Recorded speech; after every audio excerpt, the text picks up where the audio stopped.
क्योंकि बहुत से देश जो अपने आप को सो कॉल्ड शक्तिशाली कहते थे, वो इस समय मुंह पर बिल्कुल पिन लगाकर बैठे हैं। आज के सेशन में हम चर्चा करेंगे क्या कहा रूस ने, क्या कहा चीन ने, क्या कहा भारत ने और क्या कहा यूनाइटेड नेशंस ने। मेरे प्यारे साथियों, हद तो यह है कि ट्रंप ने वेनेजुएला से उठा के राष्ट्रपति को जब निकाला, उसके बाद में मैक्सिको, क्यूबा और कोलंबिया, इन सबको भी धमका दिया है और कोलंबिया को तो अब शब्दों में भी बयान दिया है।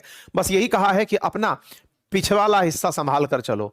मतलब ये अब क्या ही बोला जाए, मतलब अब मैं शब्द का उपयोग नहीं कर सकता। देखना होगा इन लोगों के बारे में, इनका क्या होगा, क्योंकि असल मायने में ये सब भी तो अमेरिका के विरोधी हैं। बड़ा सवाल आपके दिमाग में यह बन रहा होगा कि क्या अमेरिका आने वाले समय में इन लोगों को भी उठा सकता है? क्या आने वाले समय में अचानक किम जोंग उन के बारे में यह पता चल सकता है? सारे सवालों के जवाब होंगे। फिर भी मैं आपको एक जानकारी ब्रीफ में यहां दे देता हूं मेरे प्यारे साथियों, चूंकि हर समय हर पल कोई ना कोई अपडेट देश में चल रहा है, दुनिया में चल रहा है, और इस काम के लिए हमारी टीम डेडिकेटेड रूप से और हम मिलकर के रात भर आप तक अपडेट पहुंचाते रहते हैं। हमारे ट्विटर हैंडल पर, जिसका लिंक है के अंकित के नाम से, उसका कमेंट बॉक्स में लिंक भी पिन किया हुआ है। मैं इसको इसलिए बोल रहा हूं क्योंकि जो जानकारी मैं आपको पूरा समेट के आज के सेशन में दे रहा हूं, ये पूरी जानकारी मैंने टाइम लाइन में आप लोगों के सामने ट्विटर पर शेयर की हुई है। अगर आप चाहें आप वहां जाकर मुझे फॉलो कर सकते हैं, क्योंकि रेगुलर जो भी घटनाएं मैं आपके साथ अब जिक्र करने जा रहा हूं, ये हर घंटे के अंतराल पर, 2 घंटे के अंतराल पर देश में चल रही तमाम घटनाओं पर हम अपने तरफ से यहां पर आपको अपडेट देते रहते हैं। ट्विटर का लिंक कमेंट बॉक्स में पिन किया गया है। ठीक है साथियों, कल से शुरू करते हैं, जहां मैंने आपको यह जानकारी दी थी कि किस तरह से निकोलस मादुरो को उठा लिया गया है, किस तरह से अमेरिका ने वेनेजुएला पर हमला किया है। कल के सेशन में मैंने आप लोगों को यह जानकारी दी थी, बताया था कि ट्रंप कह चुके हैं कि उनको उनकी पत्नी के साथ कैप्चर कर लिया गया है, उठा लिया गया है। उसके बाद पता चलता है कि उन्हें आधी रात को अमेरिका लाया गया और अमेरिका में विमान जो है वो न्यूयॉर्क के स्टुअर्ट एयरबेस के नेशनल गार्ड बेस पर उतरा था। यहां पर आपको मैंने बताया था कि वेनेजुएला में किस तरह से हमले हुए, कौन कौन सी जगह 5 ठिकानों पर हमले हुए। यह जानकारी ऑलरेडी मैं आपको दे चुका हूं, बस एक बार के लिए रिलेट कर रहा हूं ताकि आप उसे समझते हुए आगे की घटनाक्रम पर नजर डाल सकें। ये जो अंधेरे में चलते हुए आपको हेलीकॉप्टर से दिख रहे हैं, संख्या जिनकी 10 लग रही है, जानकारी निकल कर आती है कि 150 विमानों ने जाकर इस कार्रवाई को अंजाम दिया था। डोनाल्ड ट्रंप ने अपनी तरफ से यह जानकारी देते हुए पूरे देश को जानकारी दी।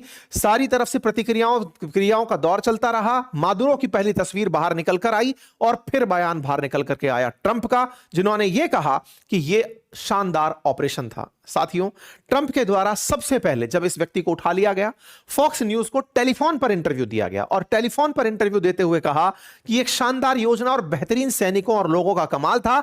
यह वास्तव में एक शानदार ऑपरेशन था।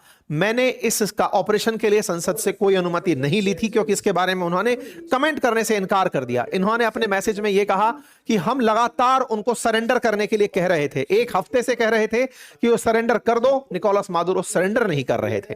उन्होंने अपनी तरफ से बताया कि उनकी वाइफ को और उनको उठा लिया गया। उन्हें अमेरिका के एक जहाज जिसका नाम है यूएसएस आईवीओ जीमा, उस पर ले जाया गया।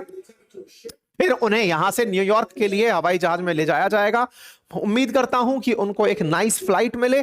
I am sure that they loved it. मतलब जिस तरह से इन्होंने एक देश के राष्ट्रपति का मजाक बनाया, दुनिया के सामने अपनी शक्ति का भद्दा प्रदर्शन किया, दुनिया को जिस तरह से आईना दिखा दिया, ये ट्रंप ही नहीं, असल मायने में शक्ति की जो अहंकार है वो उठ करके निकल कर आ रहा है। आपके दिमाग में पैरेलल एक सवाल चल रहा होगा, शक्तिशाली है तो क्या वो शक्ति का प्रदर्शन ना करे?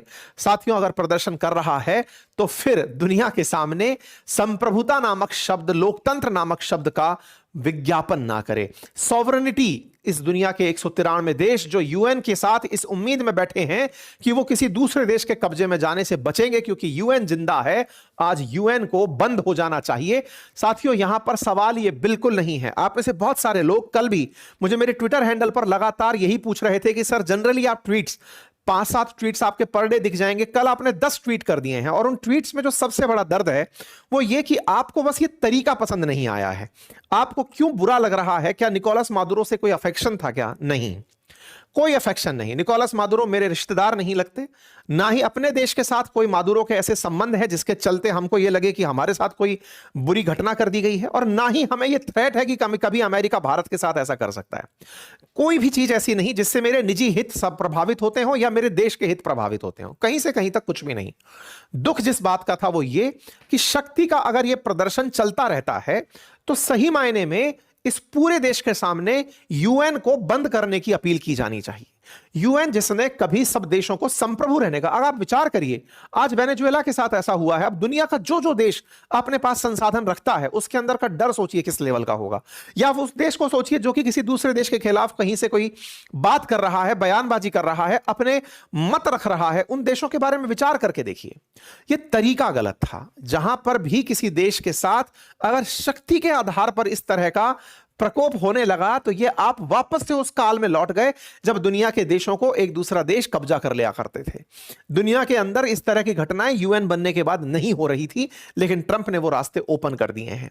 मादुरो को उन्होंने बताया कि मादुरो को पकड़ने की पूरी कार्रवाई को मैंने पूरी तरह लाइव देखा, मुझे ऐसा लगा जैसे कि कोई टीवी शो देख रहा हूं, और टीवी शो को मैंने पूरी तरह मतलब एंजॉय किया है। बकायदा इन्होंने बढ़िया से बताया। उन्होंने बताया कि सेना कुछ ही घंटे के अंदर उनके स्टील के कमरे में घुस गई और उन्हें उठा करके पूरी तरह ले आए। ट्रंप इस बात को बताते हुए ना केवल अपनी शक्ति का दंभ भर रहे थे, बल्कि दुनिया को यह संदेश भी दे रहे थे कि अमेरिका के लिए कुछ भी असंभव नहीं है। अगर बात केवल अमेरिका के दृष्टिकोण से देखी जाए, अगर आप और हम अमेरिकी हों और हम ये सोचें कि हमारा राष्ट्रपति डोनाल्ड ट्रंप है, तो निश्चित ही ये उन लोगों के लिए, अमेरिकियों के लिए इससे बड़ा कोई दिन नहीं हो सकता। अमेरिकियों के लिए बिल्कुल वैसे ही जैसे इन्हीं के पार्टी के कभी जॉर्ज डब्ल्यू बुश ने सद्दाम हुसैन को ऐसे ही पकड़ा था। तो उस समय पर सद्दाम हुसैन के टाइम पर भी यह बात अमेरिकियों को बहुत ज्यादा गौरवान्वित की थी। और सद्दाम हुसैन को पकड़ते समय अमेरिका के अंदर बुश का शासन था, रिपब्लिकन थे, और उन्होंने भी इस तरह से ही इसको बताया था कि इनके पास में वेपन ऑफ मास डिस्ट्रक्शन है, इसलिए सद्दाम हुसैन को पकड़ा है। असल मायने में तेल था इराक के पास, इसलिए उन्हें पकड़ा गया था और उन्हें मार दिया गया था। वेनेजुएला के पास तेल है, तेल वेपन ऑफ मास डिस्ट्रक्शन है, अमेरिका की नजर में उन्हें पकड़ा और मार दिया गया। अमेरिकियों को निश्चित ही खुशी होगी।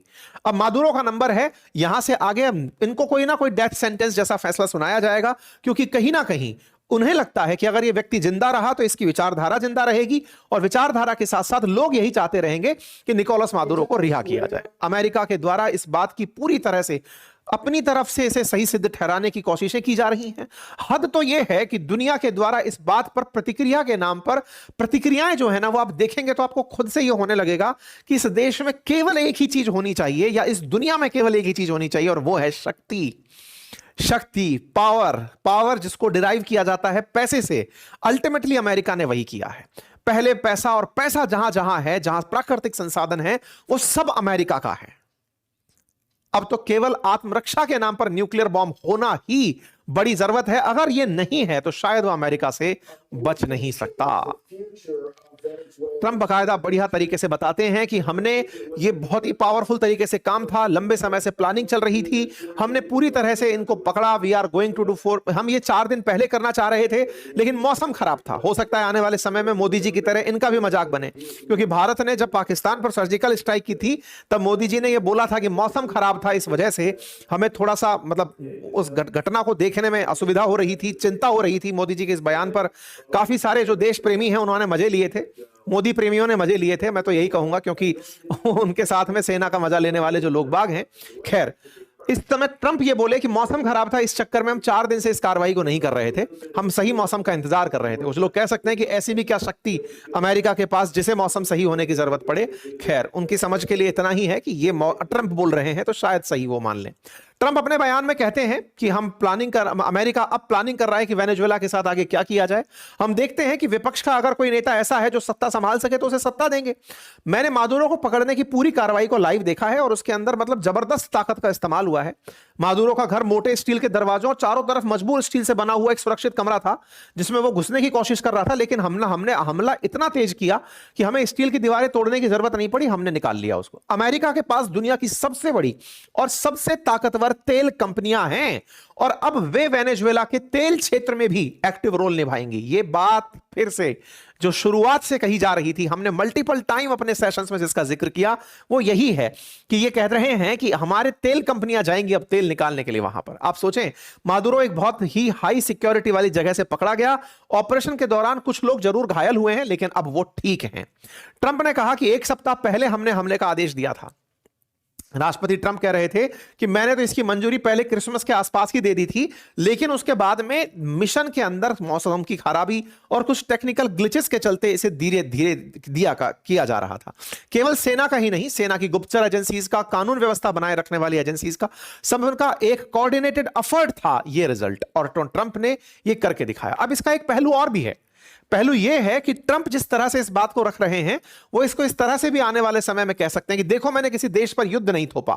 अगर मैं चाहता तो पहले इराक की तरह इसको पूरी तरह बर्बाद करता, सिविल अनरेस्ट पैदा करता, यहां पर इतने बम बरसाता, क्योंकि ये तो कुछ कर ही नहीं पाते।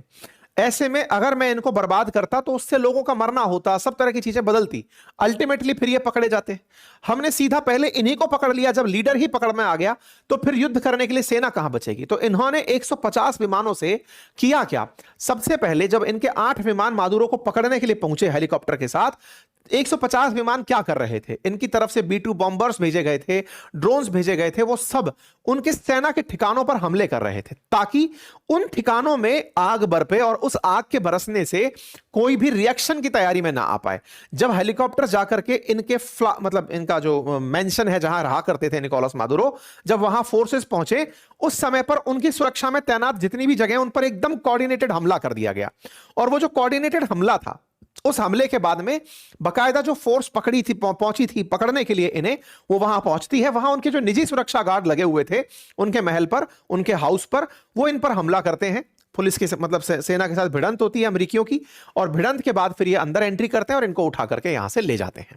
सबसे पहले ले जाकर पानी के अंदर, क्योंकि हेलीकॉप्टर से लेके आए थे, हेलीकॉप्टर हजारों किलोमीटर दूर अमेरिका उड़कर जा नहीं सकता था, तो इन्होंने व्यवस्था क्या करी थी कि वेनेजुएला को चारों तरफ से ऐसे जो पानी के जहाज है ना, मतलब असल में क्या है ना, अमेरिका ने बहुत पहले ही युद्धपोत तैनात कर दिए थे उस कैरेबियन सी में, वेनेजुएला के जस्ट उत्तर में पानी के अंदर अपने जहाज तैनात कर दिए थे, जिन पे हवाई जहाज, हेलीकॉप्टर, ये सब खड़े थे।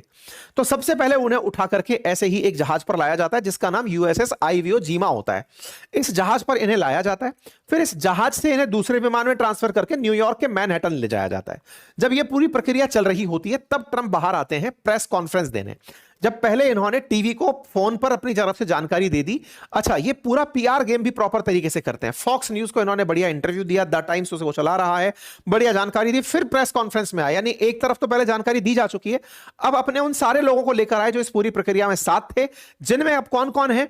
ये इनके डैन है, जो इनके चीफ ऑफ स्टाफ है, चीफ ऑफ सेना के जितनी भी प्रकार की सेना है उनके स्टाफ है, मतलब हेड है ये। इसके अलावा ये इनके डिफेंस मिनिस्टर हैं। डिफेंस मिनिस्टर खुद पूरे टाइम मतलब फौज के ही मूड में रहते हैं। इन्होंने ही डिफेंस मिनिस्ट्री का नाम बदलकर मिनिस्ट्री ऑफ वॉर कर दिया है, मतलब डिपार्टमेंट ऑफ वॉर नाम दे दिया है अपने विभाग का। इनके साथ में इनके विदेश मंत्री और 2 और अन्य अधिकारी इनके साथ में बैठे हुए हैं। ट्रंप सबको लेकर आते हैं और सबसे उनके बयान दिलवाते हैं। सबसे पहले ये बताते हैं कि मेरे कहने पर अमेरिका की आर्म्ड फोर्सेस ने एक extra ordinary military operation conduct किया कैपिटल ऑफ वेनेजुएला, काकेरश के अंदर, और बाकायदा इसको पूरी तरह अमेरिकी इतिहास में इससे पावरफुल डिस्प्ले अमेरिकी सत्ता का कहीं नहीं हो सकता, ताकत का कहीं नहीं हो सकता। Just a short period of time. No nation in the world could achieve what America achieved yesterday. खुलेआम चुनौती, ये खुलेआम चुनौती है। और देखिए, सत्ता हमेशा किसी एक देश के पास नहीं रहती। पावर के साथ सबसे बड़ा दुर्भाग्य यही है कि ये पावर हमेशा पावरफुल बने रहने की प्रेरणा तो देती है, लेकिन रह नहीं पाती है। कभी जो समय अमेरिका एंजॉय कर रहा है, ये समय यूके एंजॉय किया करता था।